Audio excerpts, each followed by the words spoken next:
সম্প্রতি দেশের নিরাপত্তা ব্যবস্থার ক্ষেত্রে বড়সড় সাফল্য এসেছে। উত্তরপ্রদেশের এটিএস এবং হরিয়ানা পুলিশের যৌথ অভিযানে পাক গুপ্তচর সংস্থা আইএসআইয়ের সঙ্গে যুক্ত 2 সন্দেহভাজন ব্যক্তিকে গ্রেফতার করা হয়েছে।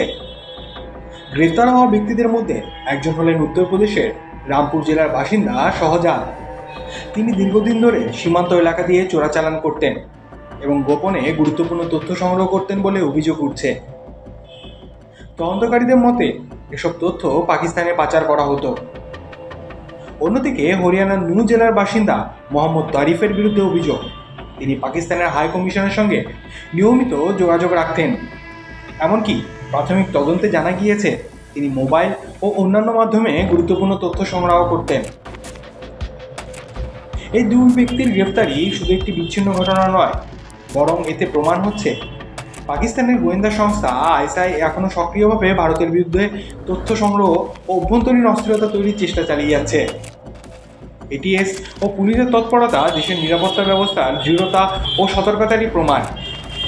এই ঘটনার পর গোয়েন্দা সংস্থাগুলো আরও সতর্ক হয়েছে এবং তদন্ত চলছে। এই চক্রের সঙ্গে কে বা কারা যুক্ত আছেন তা জানার চেষ্টা চলছে। আমাদের ভিডিওটি যদি ভালো লেগে থাকে তবে লাইক করুন, শেয়ার করুন এবং সাবস্ক্রাইব করতে ভুলবেন না।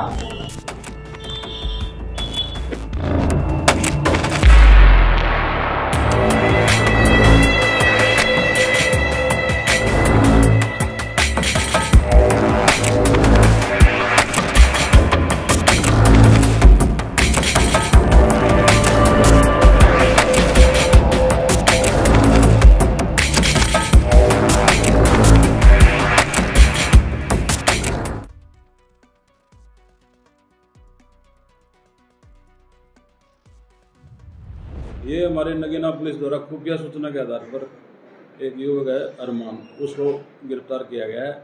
उसके ऊपर ये शक था कि वो पाकिस्तान को सेना की व देश की अन्य खुफिया जानकारियाँ उपलब्ध करा रहा था। जबकि उस टाइम ये था वो आक्रमण का युद्ध का टाइम था, तो उस टाइम वो ये सूचनाएं दे रहा, 2 देश के लिए खतरा सिद्ध हो सकती थी।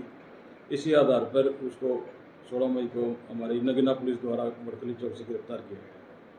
सर कितनी बार ये पाकिस्तान गया था, कुछ पूछताछ? ये अभी सारी उसकी जानकारी हमारे पास रिमांड पर है। वो उसके मोबाइल से व अन्य जो पासपोर्ट वगैरह है उनसे उपलब्ध जो जानकारी उपलब्ध हो उसके बारे में सूचना इकट्ठी कर रही है और उससे प्रीवियस रिकॉर्ड के बारे में पुलिस जानकारी प्राप्त करने का प्रयास है।